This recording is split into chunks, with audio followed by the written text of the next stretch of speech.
Yeah, we're live. Just waiting, anticipation and all that. So, how's everybody doing?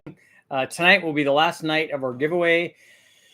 For me to really thank everybody for, reaching our 300,000 subscriber milestone, which is awesome. Thank you guys for that. You know, it's a big number, and it's more than I thought that we would reach. So I'm very happy. I told you guys earlier today about seeing the wild pig when I was running today, and it was cruising down the road, which was interesting. And then we saw it again when we were walking the dogs, and animal control was there, I guess, trying to catch it. Somebody had called animal control and said, "Hey, there's a wild pig just cruising down the road. Maybe you guys should come get this." So it was interesting. But tonight we're going to give away some shirts. Man, cough's not getting good. We got red, we got blue.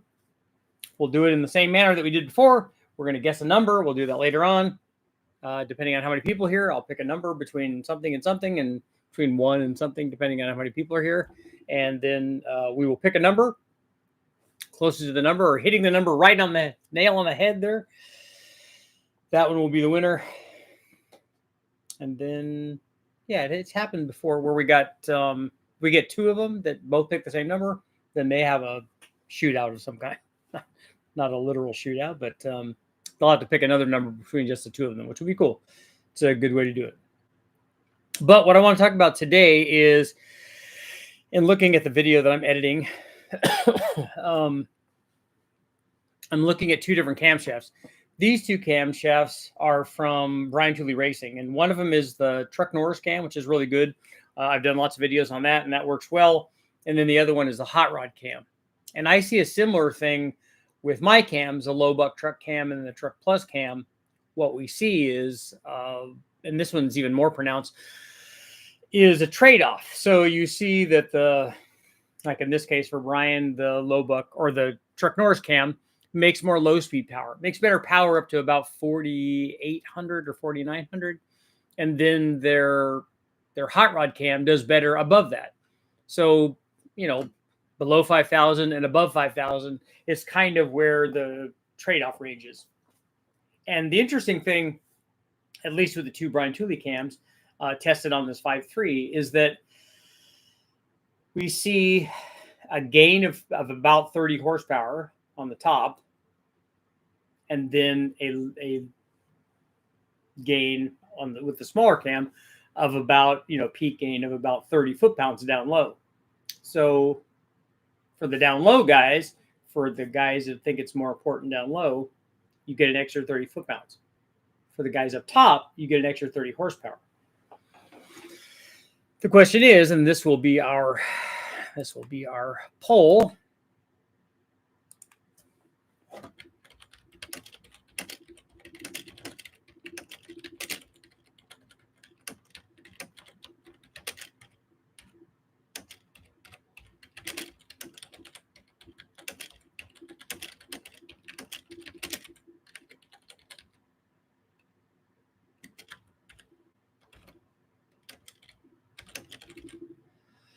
Okay, so our poll for tonight, that's right.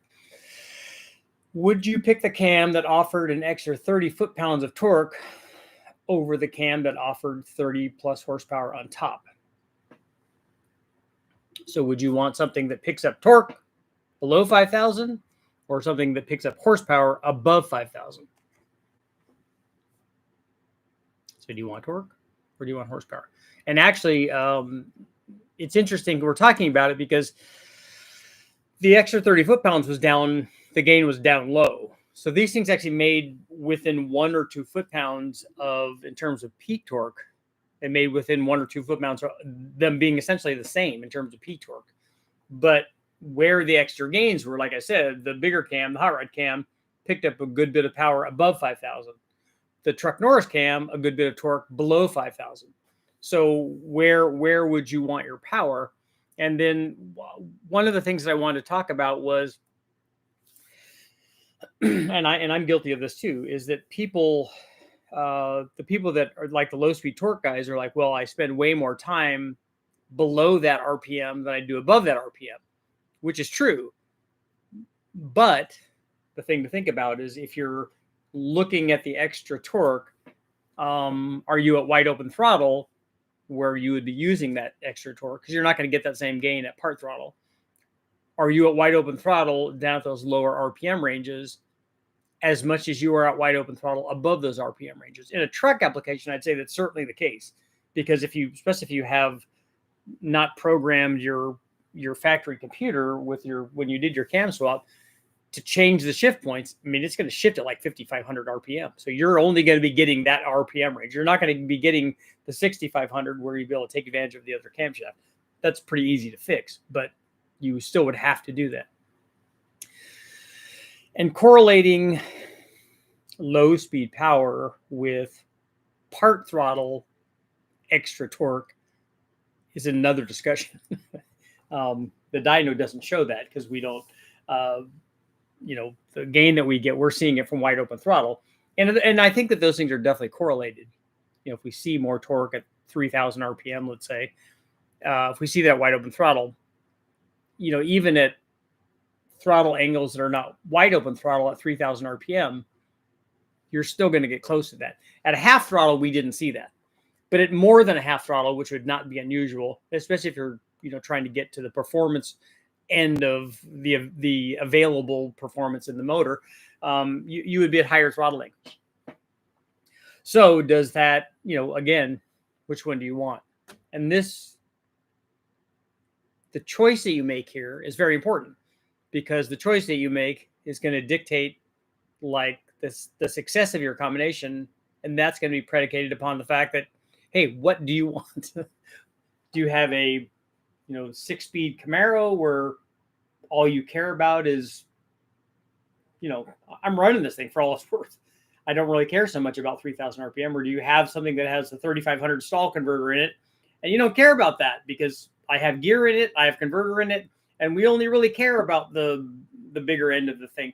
If you're doing it at the drag strip, more than likely you're going to care way more about the extra 30 horsepower than you are the extra 30 foot-pounds. If you have a daily driver like I do, maybe the 30 foot-pounds is going to be way more popular. It'll be interesting to see what the split is on our poll to see if we have, more low-speed power guys. One thing I could say, I don't know this for certain, and I would have to ask Brian. We had a long conversation today, but I would venture to guess that he has sold a lot more, low-speed Truck Norris cams than he has hot rod cams. And I know for mine, the low buck truck cams, I've sold a lot more of those than I have the Truck Plus cams, despite the fact that the Truck Plus cam makes more power. But it only does that, like this above 5,000 RPM. So where do you want that? Again, if I'm putting together an LS1, maybe a 6-liter, and I'm wanting to go out and have fun with it, because then 6,500, that's the fun side of stuff. But if you're wanting the torque, I see the allure of both of those, and I would pick those for different things, which is why I did 2 cams, and which is why you have multiple cams out there for people to choose from, because you have different things that are going to solve different issues. And the nice thing is that everybody's version of the best cam is out there. Their ideal cam, their best camshaft for their 5.3, for whatever thing. And then that's what they don't realize is the cam that they think is ideal, or the cam that will ultimately be ideal for them, will probably be the one they pick anyways, because they're not going to compare that against something else. Very few people do that. But also the one that they pick will not so much be because of their motor, although I would pick a different cam for a 4.8 than I would a 6-liter, but it will be for what they're using it for. So you might pick a bigger cam even for a 4.8 if you're going to go do burnout contests, or you're going to drag race it, or you're going to autocross it, or something like that. On a 4.8, I hope you're going to autocross it. I hope you have gears in it, so, because you're going to want gears and you're going to want RPM with that kind of combination. But you can make that work. And again, the thing that they choose and the thing that they're using it for is going to dictate, what they pick, and then ultimately what the success of that thing is. And you can get there a lot of different ways, and you can have lots of different camshafts out there that work for lots of different people. And that's, you know, I know people want, hey, look, I know out there's one magic cam and that's the best one. And that's the one I want, but there's not. There's like hundreds and hundreds of them that are really, really good and will do what you want. And a lot of times if it doesn't do what you want, it's a lot of times not a function of the camshaft. It's other things. It's the tune, it's the gear, it's converter, it's other things that can, you know, make or break that kind of combination. Okay, let's see what you guys got going on. Larry, Zax, what's going on? Good evening. 5,200 is the threshold. Telling you want it below that, racing you want it above that. Not 5252 where the mathematical crossover is. I should give the t-shirts to the first people that came in. Is that what you're saying? There's a lot of people. Frosty cold beverage. No frosty cold beverage tonight. Richard, can you ship cams to California? Yes. Hit the like button.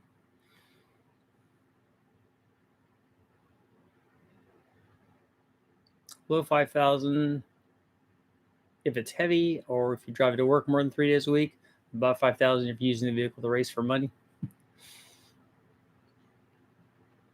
Well, and the other thing I would look at in this scenario, it's hard because there's a big amount of torque and there's a big amount of horsepower. The change is really pretty good. On some of these instances, you go, well, it lost power down low, but it lost like 8 or 10 foot-pounds, but then gained 30 horsepower. Then you're like, yeah, that's not really, I'll sacrifice that, which I can make up with gearing and a converter or whatever anyways. But then I want all the stuff that's extra on top. You know, in some instances, you put a bigger camshaft in, hey, I gained 8 horsepower on the top, but it didn't really do anything anywhere else. So is that a good choice? You know, I don't think so. Building an 8.1, enjoying all the videos. Those are good for torque. What was your AC built on? That's a really good question. I still have not looked at it. One right in the middle would be better for most people. I don't think you'll get that. Engine Masters made me think about a dual pattern camshaft, so that's what I went with. I think that's a really good choice. A big black Oldsmobile. Yeah, displacement helps make torque.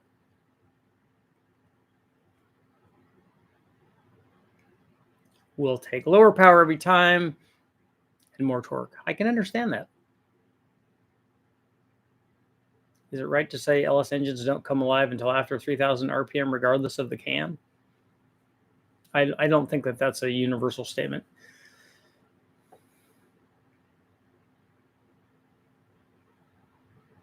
Yes, because I race and daily drive a vehicle that weighs almost 6,000 pounds. Just needs lots of boost.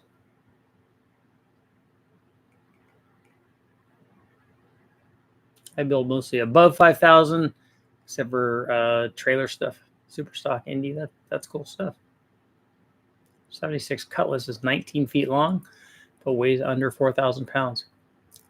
That car probably I'm sure it weighs less than a Dodge Challenger, a modern Dodge Challenger or Charger, right?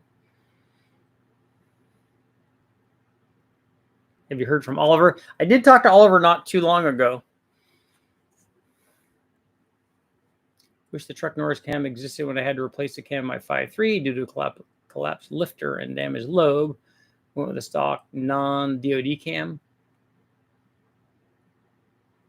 Heavy flywheel or light and flywheel on 1,000 horsepower street car ZR1. I would put a standard LS weight flywheel on it. You're not road racing it. That's really the only time I think I would put a light and flywheel in there. I generally drive big, heavy vehicles, so low speed torque for me. Getting the Fleetwood up and moving. Fleetwoods need lots of torque. I just installed a 6.2. Rebuilt my 07 Silverado that had a 5.3. It has a truck Norris cam, 7-layer head gasket, shorty headers, and ARP studs. Feels it needs timing. It runs rich. So have you tuned it once you put the camshaft in it?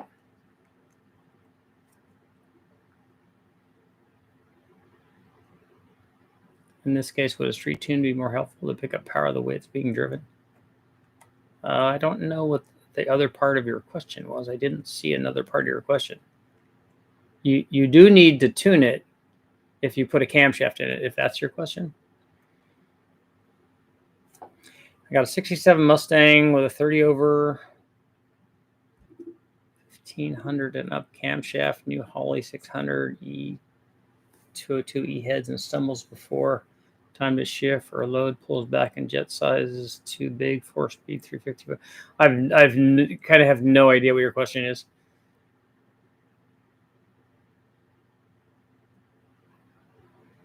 I don't know what you mean by it stumbles. Is it you would need to decide if it's misfiring or something. You need to decide. You need to track that down. Is it valve float? Is it detonation from too much timing? Is it not enough timing? Is it going lean? Is it going rich? You need a meter really to determine that. A lot of times, I've helped people tune their stuff, and they're like, "Oh yeah, it's way too rich," and I'm like, "Well, no, that feeling that you have is not an excessive amount of fuel. It's not enough fuel." 28-inch tire, 410 gears. Yeah, that's all good. What about an 08 GMC Sierra Denali 6.2 wheel all-wheel drive? Daniel, again, it just depends on, is it a daily driver thing? If for a daily driver deal, I would go with I have a low buck truck camshaft for that. If you want more than that, I have one step up from that. 90% of drag races are won or lost in the first 60 feet of the run. I would say that that's pretty true. You don't see somebody usually going around somebody else unless they blow the tires off later on at half track or something. I don't mind the drivability. It will make my 60 to 130 faster over the quarter mile.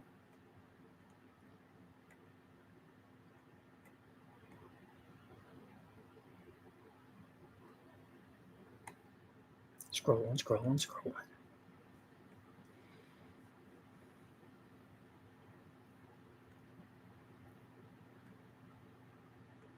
Still scrolling back.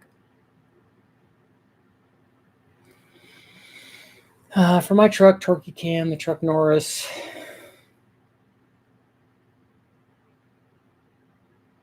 Shadow Ops, okay. Yeah, that's a good choice for yours.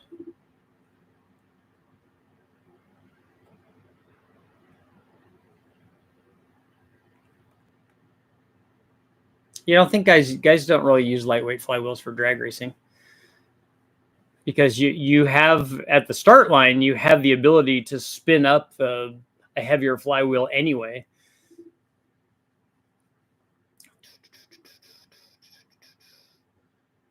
Larry, Holley or FT? Is that Phytech? I've never used one of their systems, if that's what you're talking about.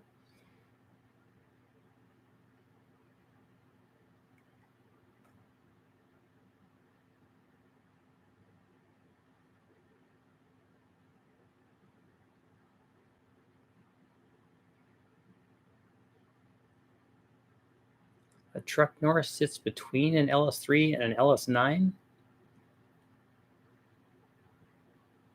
An LS9 is a 211 cam. What about roll racing? Well, it depends on what RPM you're starting at on your roll race. Bigger cam needs more static compression to get the same dynamic compression, cylinder pressure, or you could run worse gas, so you're working with a stock motor.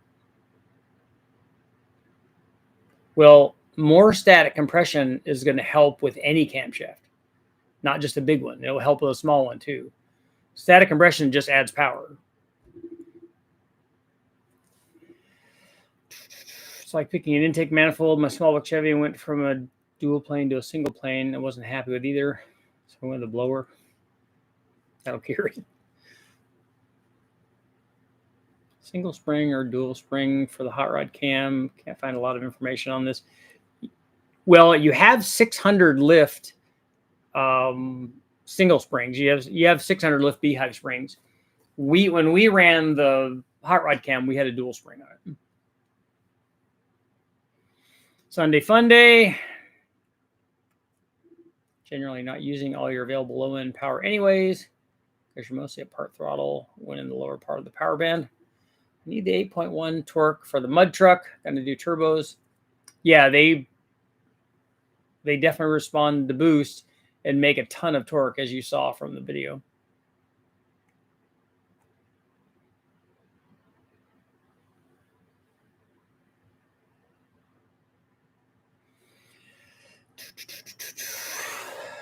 Look at PSI springs and get the valves you want. Let me find them under pack.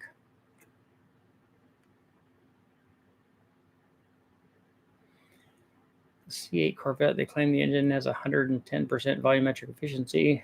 Function of the intake cam or heads. Yes.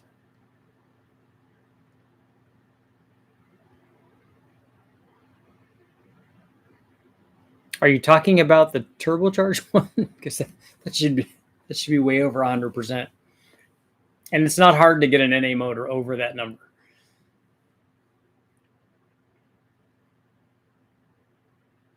It's harder to do it on a OEM application where you have all these other limitations, fuel mileage and emissions and longevity and stuff.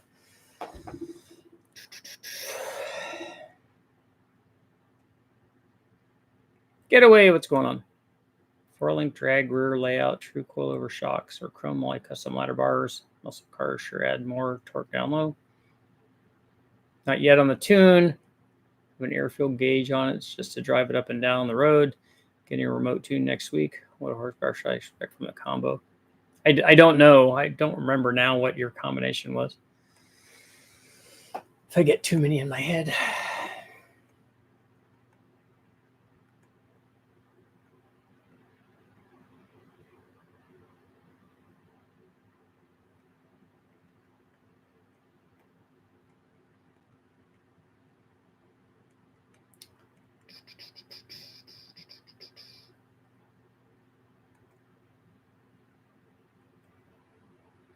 As soon as the price going to go up on the low buck truck, it's going to go up to 189 in less than a week, and then may go up more than that.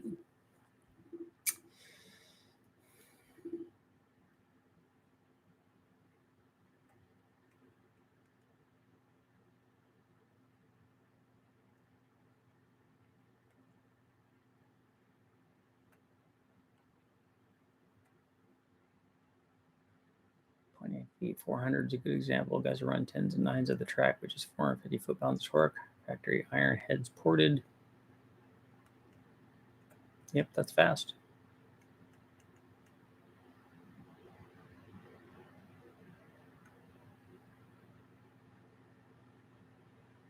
Working on LS build, twin turbo, and a dirt drag class with a weight brake. Roots, not twin screw, blown Hemis. 526. Can I get close on torque? I don't know what the other Hemis are making. Are they running them on methanol? What are they running them on? And how much power do you think that they're making? I mean, we made 1300 with the twin turbo LS, 1300 foot-pounds. So are those things doing that?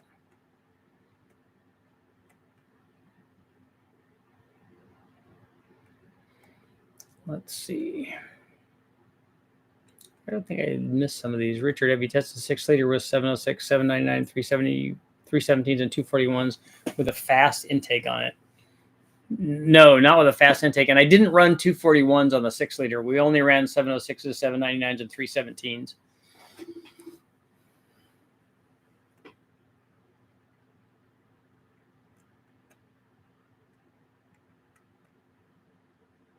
So you're thinking that the stock intake is holding back the precious 799 heads that everybody wants to do well?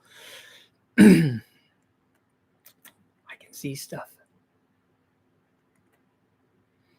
I got your 219 cam and a 5.3 with long tubes. Using LS1 intake. I'm sorry to hear that. I know a truck would be a better performer, but I like the look. Yeah, the LS1 intake is not going to be that soft down low compared to other stuff. It's just bad as you keep going.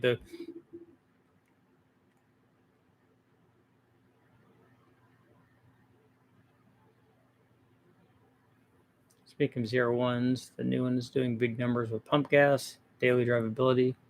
I'd like to see somebody run one of those on E85, if the fuel system is enough to supply that, run it on E85 and turn the boost up on that. It should make a lot of power. The OEMs generally leave a good bit on the table, even with the stock stuff. I don't know about the turbo sizing. I don't know about the hot sides of those turbos. Excuse me. I don't know how well they flow on the hot side.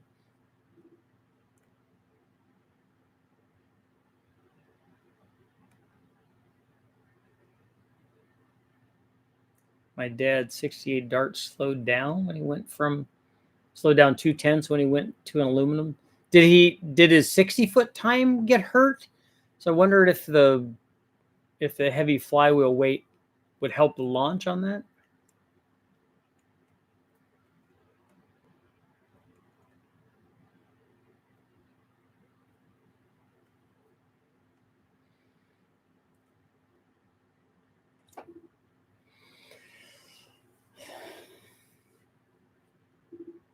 You must go to more static compression with a big cam. If you were max compression with a small cam, you would be under with a big cam.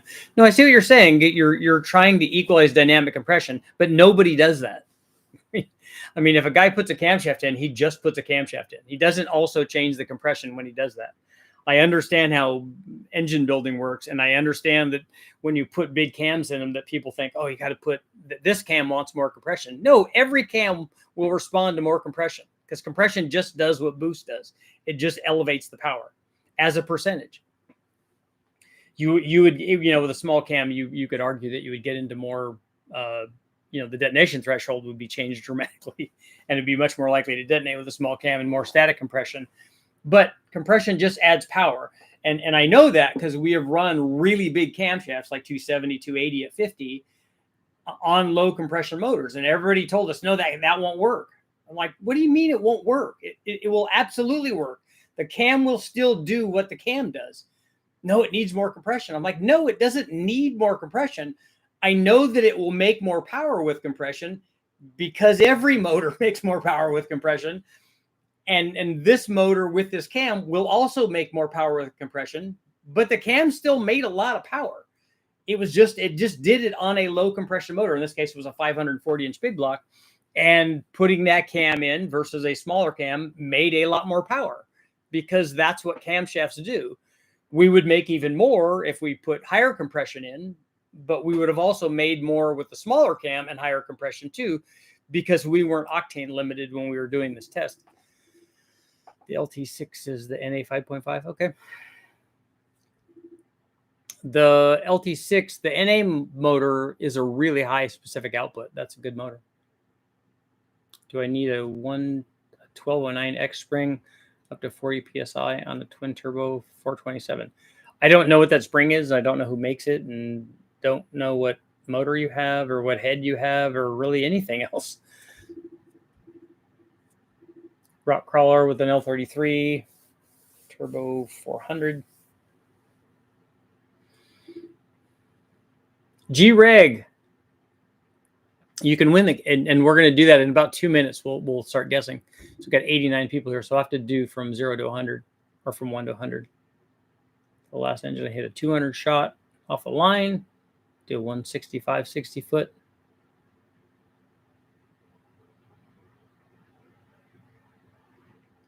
So you manage the launch then with different levels of nitrous. That's cool.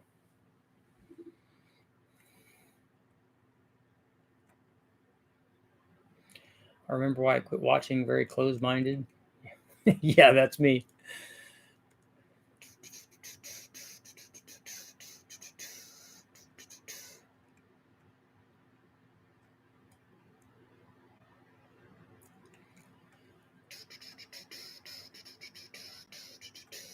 I'm just trying to scroll back and see. I thought that we talked about your thing. I thought that there wasn't an issue. Maybe sensitivity needs to be dialed in just a little bit. Somebody sent me an email about an L8T, about running an L8T. So we might be doing that, which I have never run one of those. So it'd be interesting. Slight upgrade to a stock 6.2, a Texas Speed Chupacabra, BTR Truck Norris.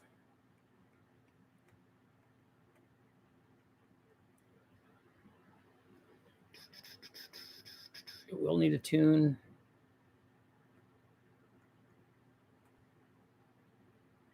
The pole is kind of application dependent. I agree. Building 91 Mustang with a turbo 400 5.3 have AFR heads and a single turbo. What cam do you recommend? What AFR heads are you putting on a 5.3? Do they make a head for that small bore motor? They make good stuff.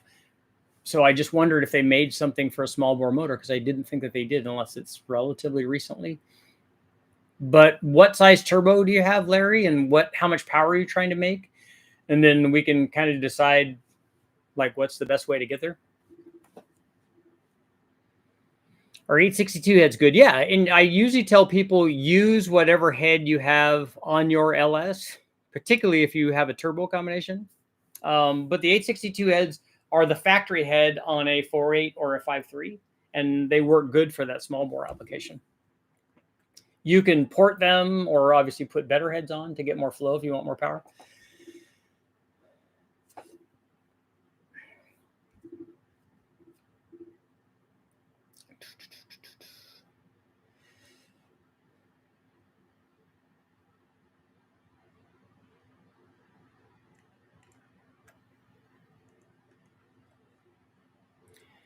Heavy flywheel would hurt the launch in a street car, where you have to feather the throttle for traction. Lighter flywheel will keep the RPM where your foot wants the RPM to be. Another way to look at it is the more static compression ratio and dynamic compression ratio increases thermodynamic efficiency. I do know how to look at it. I understand it. My point is still that static compression, if you add compression, if you take an 8-to-1 motor, forget about what it is and forget about what camshaft it is. If you have an 8-to-1 motor and you make it a 9-to-1 motor, what's going to happen? Regardless of what the heads are, regardless of what the cam is, regardless of what the carburetor is, what's going to happen? It's going to make more power. and it will do that regardless of whatever camshaft you have in it. I think the ZR1 might just need lines, though honestly I'm making assumptions because the Stingray only needs lines and flex fuel sensor to run 85. Surely GM would put better injectors on the LT7. I would think that they would make the fuel system E85 compatible or flex fuel compatible. Maybe not. I mean, E80, it's that turbo combination is definitely going to love E85. I agree. People worry too much about dynamic compression. And I get a lot of people that challenge the dynamic compression thing. And I'm like, look, we can talk about dynamic compression. We could talk about that dynamic compression versus pump gas. We can have a conversation about that. I'm 100% open to that. I said, but when you do that, a lot of people think that their mindset is that that's the determining factor for detonation. And it's one of them, because if you have too much dynamic compression with a given octane, you can run into problems. But you can also run into problems with too hot air or too hot water or a bad chamber design or not enough water flow. I mean, there are a lot of things that also affect like the detonation sensitivity that's not that.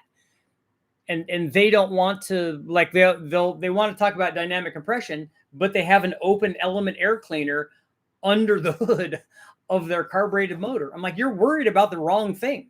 You have 200-degree air going into your motor. Why are you caring about dynamic compression? You should lower it because you've put hot air into your motor. You know, we should worry about the things that we need to worry about. On a 5.3, what does the low buck truck cam add in torque? Well, let's go to our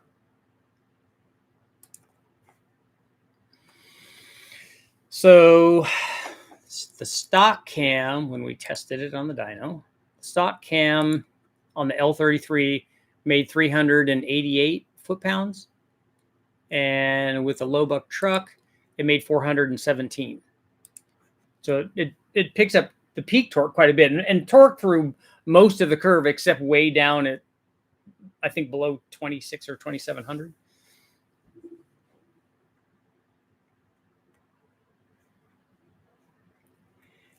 Need more hyperbaric chamber, as I said. The hyperbaric chamber cowbell. That's very specific. Aluminum flywheels seem to work best on a Corvette or Mustang light cars. I can tell you, I loved having on our World Challenge car, our road race car, our Mustang, when we put a Tilton triple disc clutch on there, it felt like a completely different motor. You didn't want to get it stuck anywhere where you had to use a clutch, if you were off in the grass or whatever, but because it doesn't have too many uses before it would start warping. But the thing, it made it pretty zingy. Built steel flywheels take abuse before they fail. Yeah. And again, it's a little thing, big thing deal.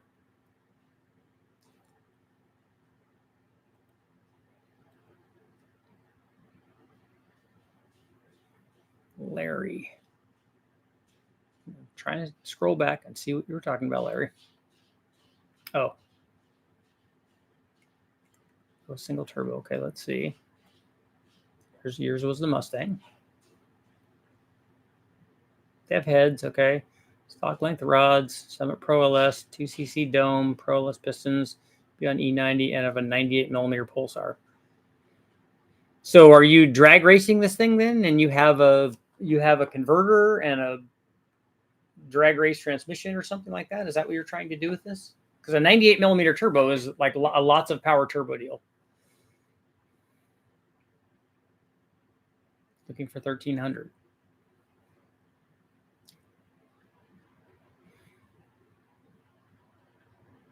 I think I would put a hot rod cam in it, or maybe a stage 2 turbo cam in it. That will do what you want. I mean, 1300 with that turbo is not going to be hard at all. You could put a Truck Norris cam in our low buck truck camshaft and still make 1300 pretty easily.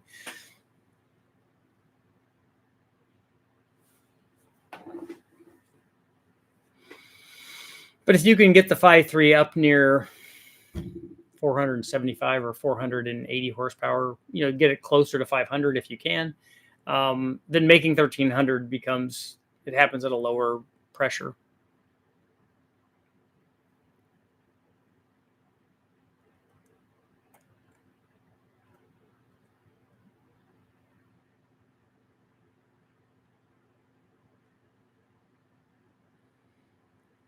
So your truck has been alive since 3 Saturdays ago. 2 Thursdays ago, I drove it back. A few minor things. Pegged it at 120. Shadow, what year is that truck?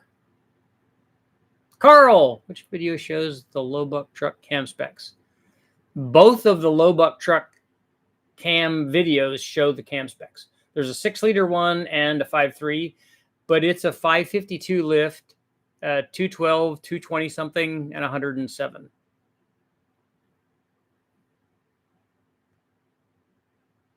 Dynamic compression ratio actually means diddly squat. Effective compression ratio means more.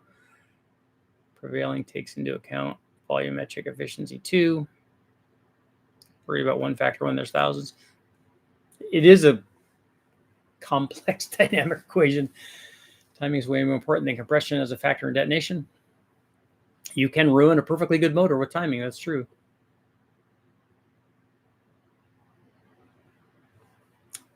AFR 1501s. I'm going to look up that number. I need to log that so I have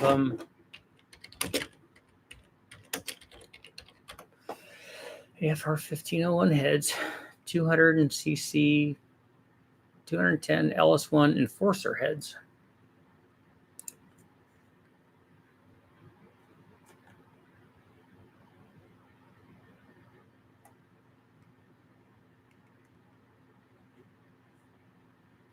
Two 160s, 268.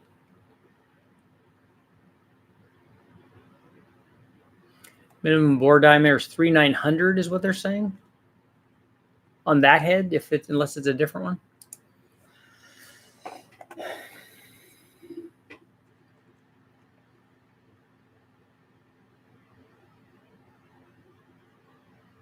(2007) Bowtie Classic. Okay, cool. Low buck truck cam should have chop. On a 4.8 or a 5.3, it probably has a little bit. What do you think about a 243 head ported or 706 head ported? A single turbo 4.8 board 30 over. Which do you feel is best? You're doing a turbo deal? if whichever head you have, I would use, because the difference between a 243 head and a 706 head that are both ported on a 4.8 is going to be insignificant. You're not going to be able to tell the difference. The turbo is going to dictate how much power you make, not the cylinder heads. Will a cam designed for torque help spool a turbo faster than a horsepower cam? A cam that makes any cam, whether it's a turbo cam or whatever it is, that makes more low speed power will help with boost response. How do I set valve lash on a hydraulic roller lifter at a fresh rebuild, no oil pressure, no runtime? What motor is it? Because hydraulic roller lifters, the way that you set lash is going to be dependent on the rocker style that you have and the engine family that you have. Carl, happy to help. I have experience with Howard and Dodge round dirt car. Howard ended up best of the UD Herald Ultradyne series of cams. They also had Mopar hydraulic cams that Camp did not. Cool. I've heard good things about Ultradyne stuff. Not 100% of the part number, but I did talk to AFR at LS Fest this year, so I know they have the right ones. Cool. I'm going to look on there here and see now. LS engines, cylinder heads, LS1, LS3. They show two of them. They have an LS1 CNC 205 head. They're also showing a 3900 minimum bore on that. But they would know more about it than I do. Acquire an LS7, then I'm building a stock bottom end BTR Stage 4 NA cam. It's the best bang for the buck head for an NA LS7. You already have a really good head on your LS7. unless you're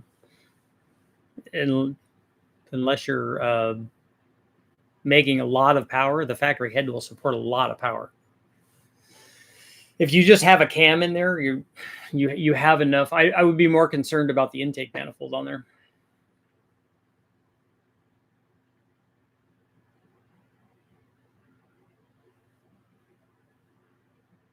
GM thinks it's like 30 foot-pounds. Truck had 202,000 miles on it, so it runs great. They do. They last a long time. 1999 Vortec 350 aftermarket cam and heads. Running a G32 1450 turbo. Currently don't have but one 243 head, which I reported and opened up, which is why I'm asking. It'd be cheaper to buy a set of 706 heads versus 243 heads. That's a lot of turbo. What valve spring should I use on my 302 with Summit E303 Plus cam? I don't have a part number or anything for you. I don't know.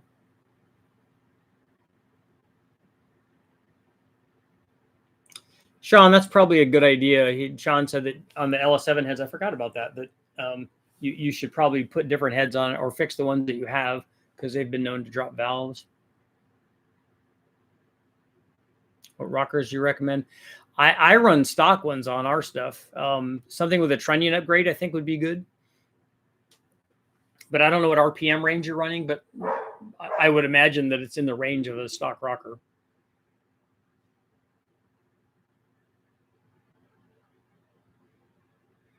On small block Mopar dirt cars, the Jones cam came off the corner better, but the Howard had more at the end of the straight.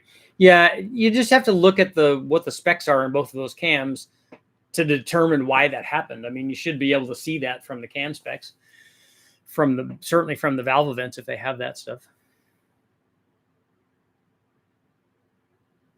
Big fan of aftermarket castings. So I'd modified stock castings and heads, and they still broke. That's not good. Okay, so let's do our giveaway on the shirts. We have 92 people here, so obviously we're gonna guess a number between 1 and 100. We have red like this and blue like this. So this will be our last our shirt giveaway. So everybody in the comments, pick a number between 1 and 100. I'm gonna write an arbitrary number down here.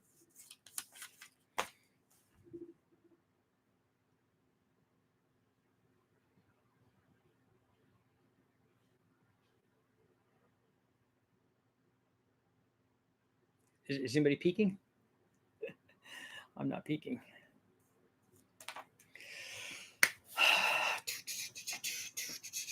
Get those numbers up. Get those numbers up. Numbers up, Buttercup.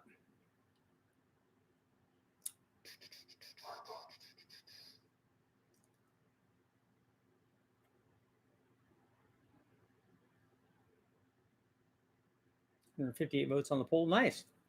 4739. There's a hidden brass jet some guys have drilled out on the old holiday return fuel pressure regulator. Cool. I should have said it doesn't have heads on it. Oh, okay. So you don't even have to put LS7 heads on it. You could put LS3 heads on that also. There's lots of good LS3 heads also. They might be less money than an LS7 head. If you put LS7 heads on it, you're going to have to get LS7 specific rockers for it too. The 1.8 stuff, again, I don't know about cost on the LS3 stuff versus the LS7 stuff. The LS7 intake manifolds, there are fewer intake choices for the LS7 than there are for the LS3. And there's lots of good LS3 stuff. Again, that's up to you. And they have LS3 heads that flow way more than you're ever going to make with your LS7 if it's just going to be a cammed LS7. Well, I guess it's going to have a ported head too.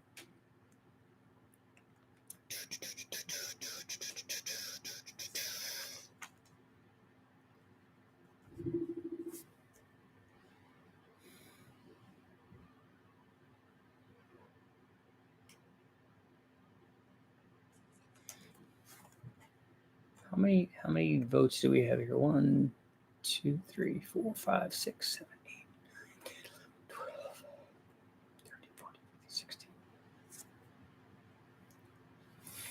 4.8, 30 over is 4.883 liters. Stick to the 862 706 heads ported. With a 4.8 liter, you're not going to be able to make the NA power output with a 4.8 that ported heads will support. I mean, the ported heads will support. I've seen properly done 706 heads go over 300 ZFM. So that's enough to support way more than 600 horsepower. I've never seen a 4.8 in any kind of stock bottom end 4.8 deal, or even with pistons in it. I've never seen one make 600 NA. So, and if you're going to add a turbo to it anyway, all of that's kind of irrelevant.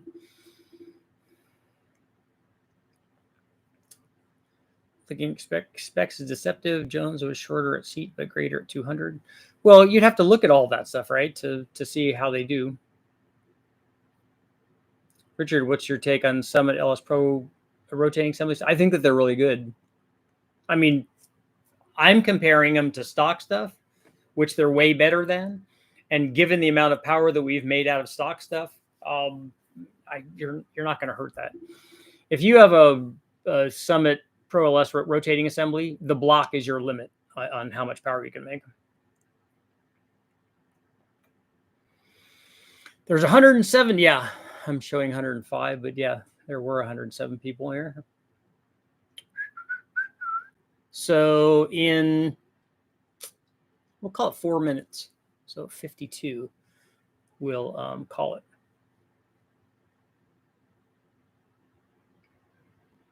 I've built a couple of motors with Summit Pro LS stuff.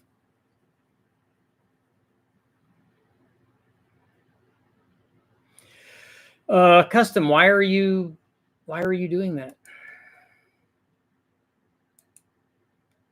Guess what you're not doing anymore. And just like that, you're not part of the equation anymore.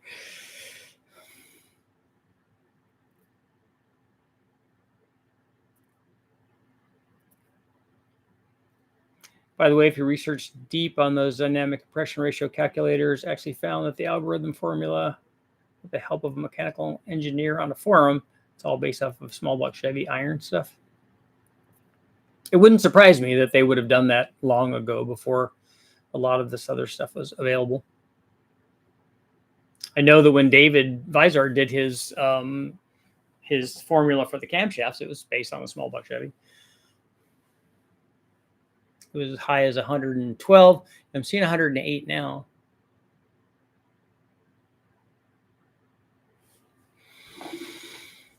See a lot of tests showing the numbers increasing, but at the same time moving higher into the RPM range. How do you get the numbers to increase in the lower RPM range? How do you get what number? How do you make more low speed power? That gets hard to do with a camshaft. At some point, you don't get gains down low. Can I filter the 300 inline 6 EFI split manifold exhaust wrap sound out with the giant resonator in the pipe?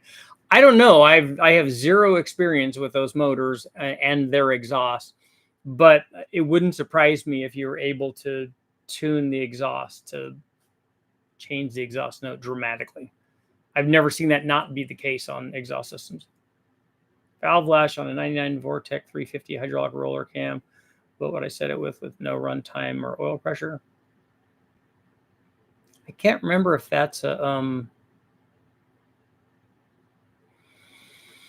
okay, Josh, here's what I would do. If that's a small block Chevy, it has adjustable valve train. If it's a stock head and it has stock stamped steel rockers on it with a little pinch nuts on them that hold it in place with the stock push rods, you need to prime your oil system. You need to put oil in it. You need to take the distributor out. You need to put a drive assembly down there. You need to spin it with a drill, and you need to put an oil pressure gauge on it. You need to spin that till you have, or even if you don't have an oil pressure gauge on it, you need to spin that till you have oil come out of all of the rockers. Oil has to come up all the push rods into the rockers. You'll see it in the little hole in the rocker. So when you get oil on all of those, then you can adjust your valves. You rotate the cam around till it's on the heel of the cam. You adjust it down till you have zero lash, and then you do a half a turn past that. You can also do it with the motor running, but it's messy. And if you do it with the motor running, you just do it till you hear the thing clack around, and then you tighten it up till it stops clacking, and then you go another half turn. Lower RPM power is accomplished by more displacement. Yep. Or boost. Really, really long runner lengths. Trying to figure out if I should get a cam regrind for my Toyota or if I should boost it and utilize the 6,700 RPM redline. Dynoed at 221 wheel horsepower. 90% of that from 5,400 to 6,700. Well, boost will help a lot. And the nice thing about boost is it will help everywhere. How do you get 171 votes with just a little more than 100 people? That's actually not hard because people can log on and log off and come back and vote more than once. And people can come here and vote and then leave.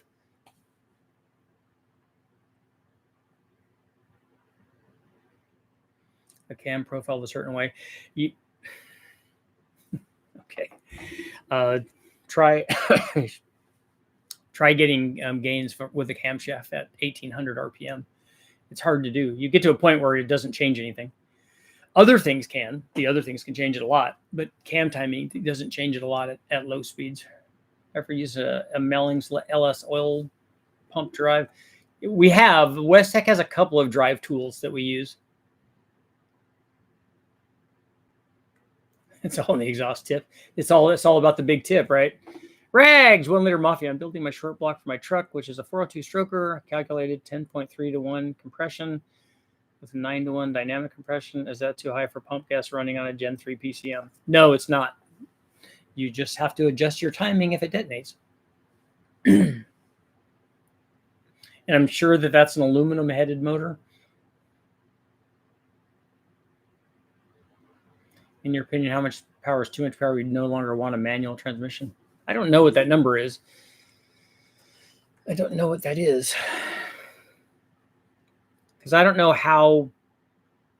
about the manual transmissions. I don't know where those things start letting go at. Like what's a Jericho or a Lenco or something like what are those rated for? Would a stock 350 small block Chevy bottom end hold 440 horsepower? Yes.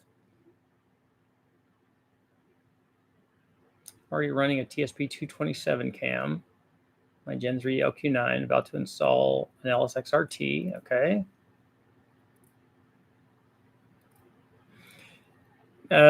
Devin, you don't have enough cam to get everything out of those heads. You're not even close. I mean, those heads, if they flow what I think that they flow, should flow more than 300 CFM. Properly set of ported 225 heads should flow more than 300 CFM. With a 227 cam, you're not going to be anywhere near that on a LQ9. I mean, the ported heads will help. It's just that a 227 cam isn't where you want to be for making the maximum amount of power that those heads could support. How do I tune anti-lag into my car to prevent boost loss between shifts? How does anti-lag work? Does anybody have any is yours a, Nathan, is yours a factory ECU?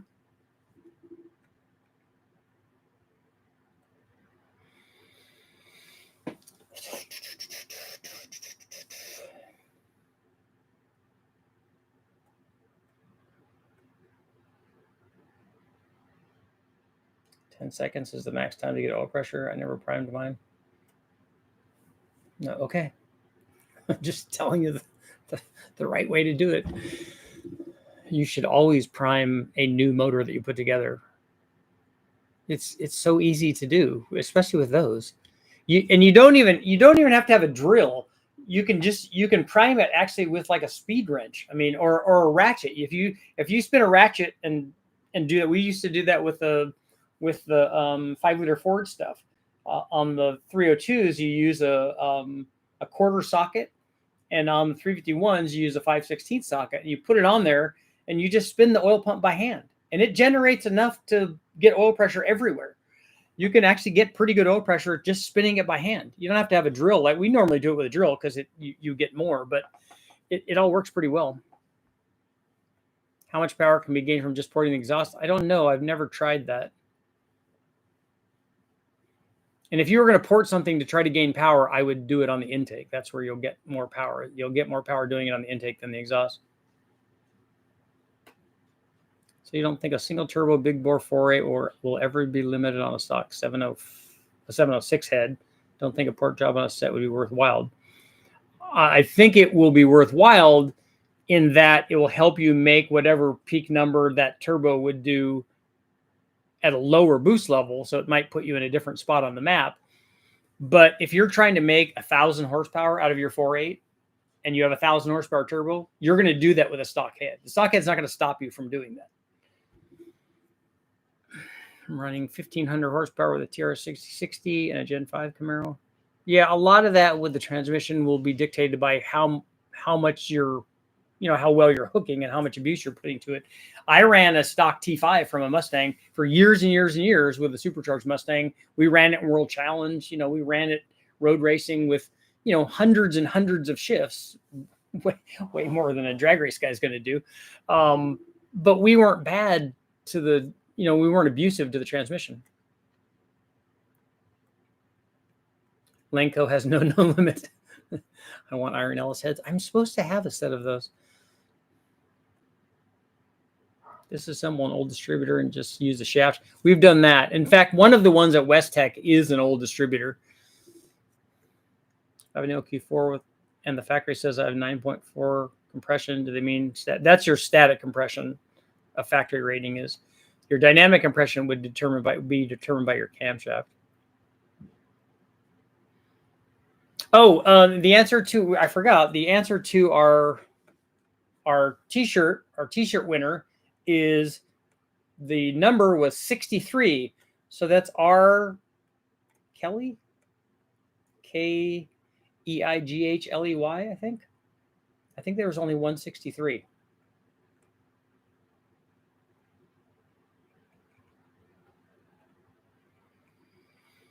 There.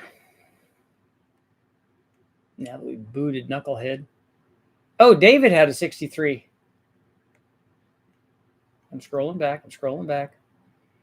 Yeah, so we had 263, so we're going to have a shootout.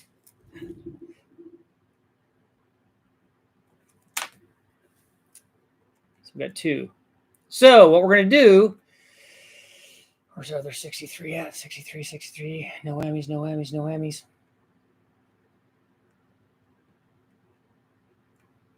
Yeah, David, true. So David and I keep wanting to say R. Kelly. You guys, you two need to now pick a number between 1 and 10. So between David and R. Kelly, pick a number between 1 and 10.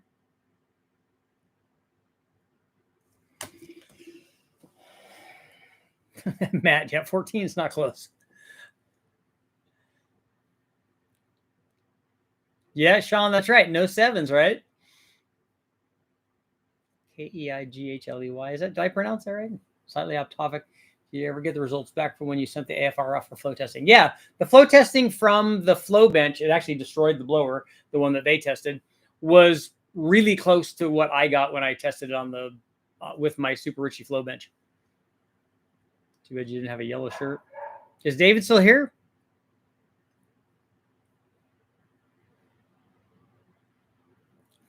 If David left, R. Kelly's going to be in the house, right? Come on, David. Jump in there. Jump in there. I'm going to scroll back here. The right test motor you guys ran, dome pistons. Can you explain the make and design of those pistons used? Also, were you running stock 4.8 rods with those? We did run stock 4.8 rods. JE made the pistons, and I would not use those again. I mean, we ran hundreds and hundreds and hundreds of dyno runs with them. I just like a flat top better than I like a dome piston.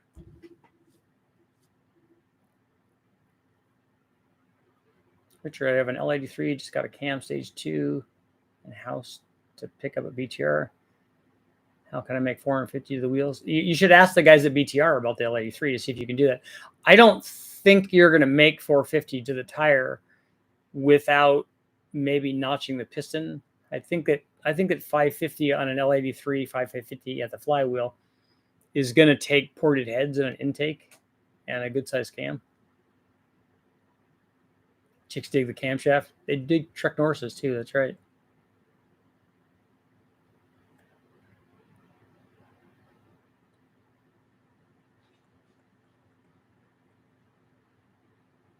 Eric got all the ads. I directed it towards Eric.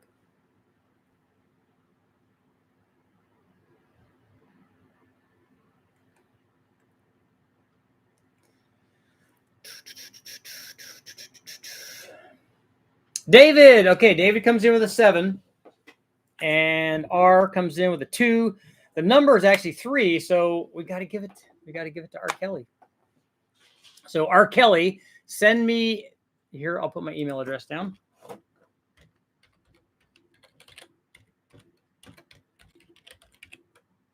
There's my email address. Send me an email. Send me your address and your shirt size and your color preference, and then I will get a shirt out to you.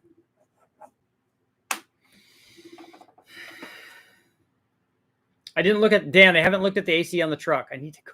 I keep saying I'm going to do that, and then I walk down, and then all of a sudden it's something else that I'm doing.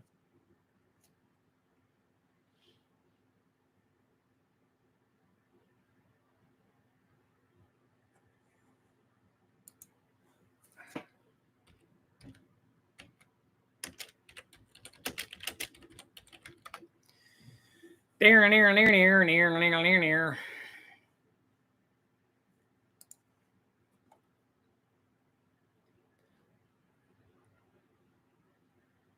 Travis, what is the? We know that it has a 4-inch bore, but what does that have to do with my comment about the needing all of that stuff to make that kind of power? And also, the L83 has the lowest piston to valve clearance of any of the LT motors. So when they started putting cams in them, particularly like you can put bigger cams in an L86 and an LT1 than you can in the L83. What's a perfect ring gap to make 1,500 horsepower on a 5.3 Gen 3? What was a ring gap on the Big Bang motors? I had 30 plus on mine.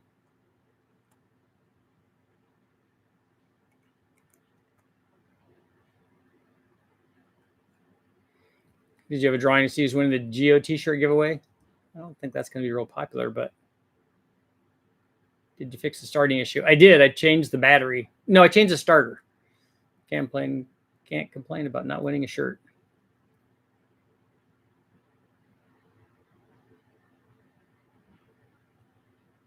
Dominic, I don't know what you mean by thoughts. You won the wrong cam. You won the wrong cam shirt. So you're good. Do the shirts run small? I don't know. Good to hear. I'm the same way, and I'm going to run flat tops. And I honestly believe, and Brian Tooley and I have had the conversation many times, that the factory pistons make more power than aftermarket pistons do. And I don't know if we don't know if it's a growth rate on the piston. We're primarily talking about factory pistons versus forged pistons. But I don't think that dome piston 4.8 ever made the power that I thought it should, given the change in compression.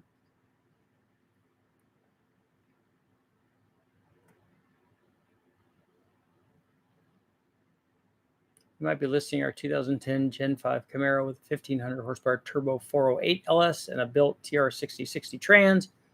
Is 1,500 reasonable?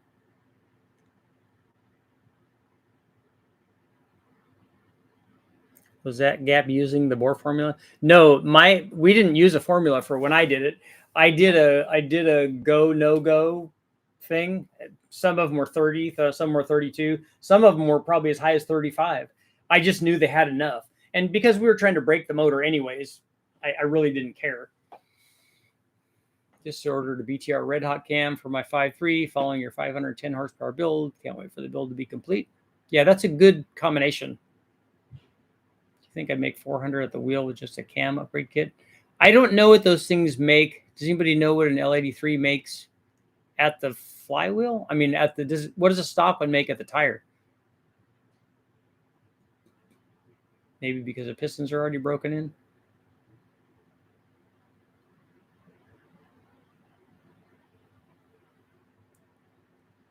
Travis, on my 2015 Camaro, you said you have cams for it. Let me know what the specs are. Yeah, I put my email down. Send me an email, Travis, and I'll send you the specs on both the camshafts.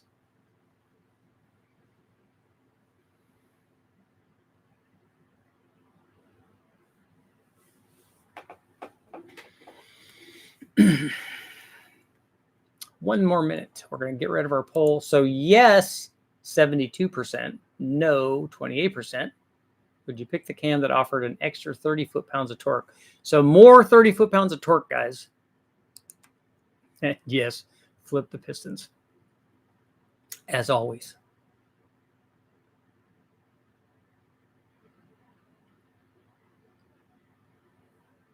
Shadow Ops, they put 243s from the factory on 4.8s and on 5.3s. Think I'll have any issue using a stage 3 6-puck sprung clutch disc kit with an aluminum chrome moly lightweight flywheel. Hoping this clutch setup will be all right for a built turbo 4.8. Aluminum chrome moly lightweight flywheel. I'm curious why you would choose that one.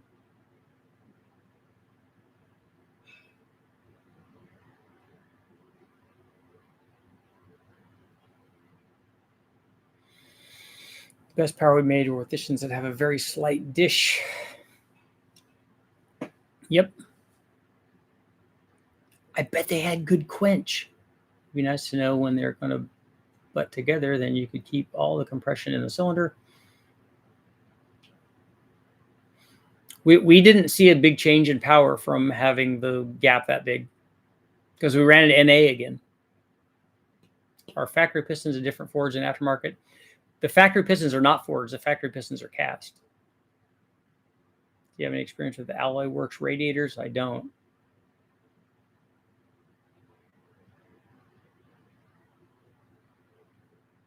Flat top pistons from Summit come out to $400, but they're $130 on Amazon. I don't know anything about the Amazon pistons. I don't know if they're not forged, what their metallurgy is, if they are forged, whether they were machined properly, how balanced they are. I don't know anything about them. The Summit stuff I know is good. Aluminum flywheel is going to be a light switch. Do all cams interchange between LS, LT, Gen 4, 5, 6, etc.? No, cams don't interchange between LS and LT's motors. Cams interchange between LS motors. There are some differences. Single cam, Gen 3 and Gen 4 stuff, with and without a rear crank sensor, single bolt cams, VVT cams. There are some variances between the cams too, but they'll physically go into the block. But the LS and LT stuff are not interchangeable. There's completely different positioning of the rockers and the intake and exhaust valves.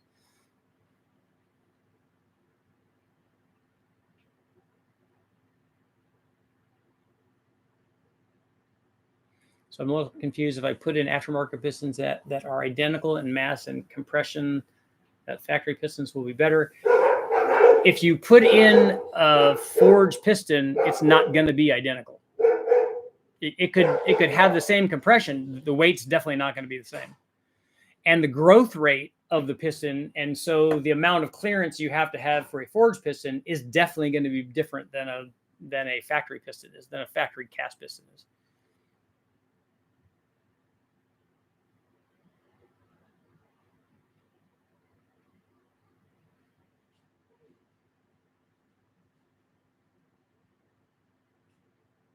Molly made all the pistons for the LS stuff.